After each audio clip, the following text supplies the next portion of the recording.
വാഹനങ്ങളിൽ പലപ്പോഴും നമ്മൾ ചെയ്യുന്ന ഒരു തെറ്റാണ് ഒരു ഹെഡ്ലൈറ്റ് ഉപയോഗിച്ച് വണ്ടി ഓടിക്കുക.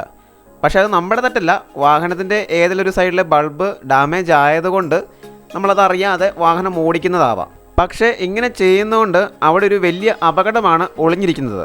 പക്ഷേ ഈ ഒരു വാഹനം നോക്കുവാണെങ്കിൽ ഈ ഒരു വാഹനത്തിൻ്റെ റൈറ്റ് സൈഡിലെ ഹെഡ്ലൈറ്റാണ്, ആ ഒരു ബൾബാണ് ഫ്യൂസ് ആയത്. പക്ഷേ അവിടെ പാർക്ക് ബൾബും ആ ഒരു ഭാഗത്ത് ഉണ്ട്.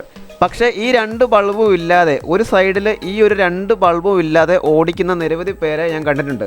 ഇതിൻ്റെ അപകട സാധ്യത എന്തെന്ന് വെച്ച് കഴിഞ്ഞാൽ, നമ്മൾ റോഡിലൂടെ പോകുമ്പോൾ എതിരെ വരുന്ന വാഹനം ഈ ഒരു ഹെഡ്ലൈറ്റ് ഒരെണ്ണം ഫ്യൂസ് ആക്കിയിട്ട് വരുമ്പോൾ നമ്മൾ ചിന്തിക്കുന്നത് ഈ വരുന്നത് ഒരു ബൈക്കാവാം.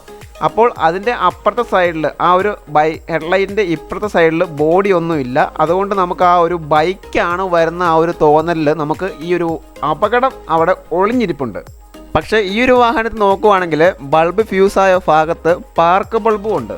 അതുകൊണ്ട് നമുക്ക് ചെറിയൊരു സൂചന ലഭിക്കാം ഈ വരുന്നത് ഒരു കാറാണ് എന്ന് നമുക്ക് ചെറിയൊരു സൂചന ലഭിക്കാം. ഇത് രണ്ടും ഇല്ലെങ്കിൽ നമ്മൾ ഇടതുവശത്തെ ആ ഒരു ഹെഡ്ലൈറ്റാണ് മാത്രം തെളിഞ്ഞ് നിൽക്കുന്നെങ്കിൽ നമ്മൾ സ്വാഭാവികമായിട്ട് ഓർക്കുക ഈ വരുന്നത് ഒരു ബൈക്കാവാം. ഇങ്ങനെ പലപ്പോഴും ചിന്തിച്ചിട്ടുള്ളവർ ഉണ്ടെങ്കിൽ അത് താഴെ നിന്ന് കമൻറ്റ് ചെയ്യുക. ഓക്കെ, ഇപ്പോൾ നോക്കുമ്പോൾ ആ ഒരു പാർക്ക് ബൾബും അവിടെ തെളിഞ്ഞിട്ടില്ല. ഇതാണ് ഏറ്റവും വലിയ അപകടമുണ്ടാക്കുന്നത്. കാരണം ഇത് ഡ്രൈവർ സൈഡിലെ ഹെഡ്ലൈറ്റ് ബൾബാണ് ഫ്യൂസ് ആയത്. കാരണം വണ്ടി നമ്മളെ ഓപ്പോസിറ്റ് വരുന്ന വണ്ടി നമ്മളെ ക്രോസ് ചെയ്ത് പോകുന്നത് ഈ ഒരു സൈഡിലൂടെയാണ്. അപ്പോൾ ഇടതുവശത്തെ ലൈറ്റ് തെളിഞ്ഞ് നിൽക്കുമ്പോൾ വലതുവശത്തേക്ക് ഇത്രയും ഒരു വാഹനത്തിൻ്റെ പാർട്ടുണ്ടെന്ന് നമുക്ക് അറിയത്തില്ല. അങ്ങനെ ഈ വരുന്നത് ഒരു ബൈക്കാണെന്ന് നമുക്ക് മനസ്സിലാവും. അങ്ങനെ ഒരു അപകടം ഉണ്ടാകാനുള്ള സാധ്യത അങ്ങനെയുണ്ട്. അതുകൊണ്ട് ഒരു കാരണവശാലും ഒരു ഹെഡ്ലൈറ്റിൽ, ഒറ്റക്കണ്ണൻ ഹെഡ്ലൈറ്റിൽ ഒരു കാരണവശാലും ആരും വാഹനം ഓടിക്കാതിരിക്കുക.